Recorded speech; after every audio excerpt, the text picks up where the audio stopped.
Batangas. Ano meron sa loob? Go. Ang pangarap ko. This is the dream.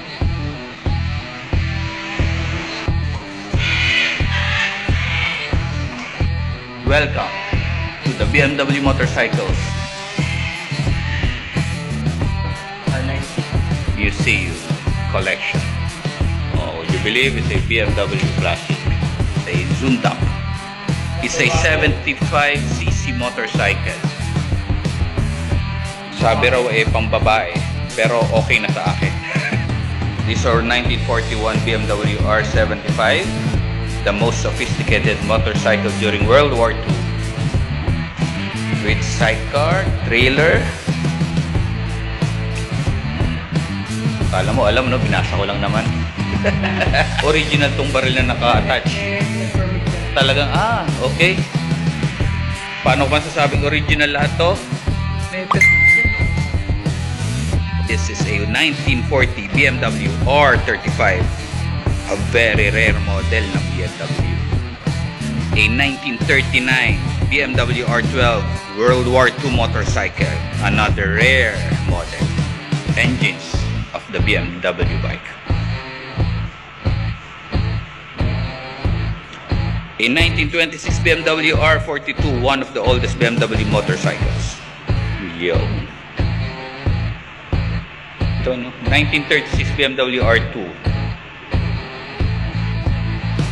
1950 BMW R50. 1954 BMW R25. 1963 BMW R50S. 1969 BMW R69S. 1960 BMW R60 with original style sidecar. 1954 BMW R67 limited edition. Ay motor ng pulis 1967 BMW R50.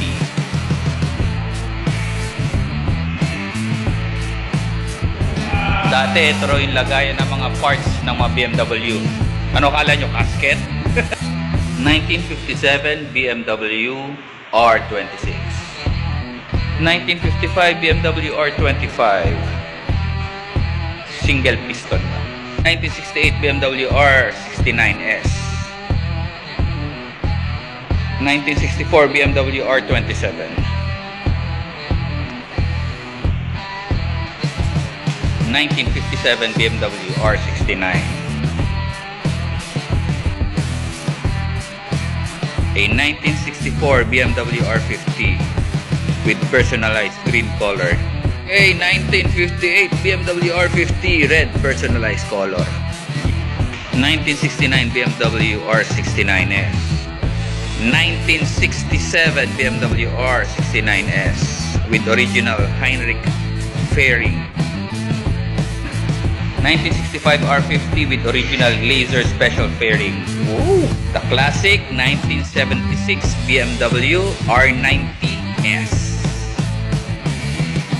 And the BMW 1990 K1 1000cc po. Yan ang bago niya. It's a R90.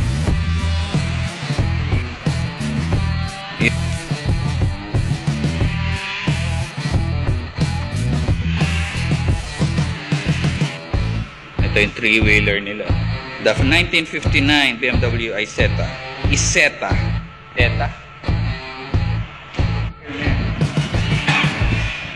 See you on our next episode, Classic Scooters.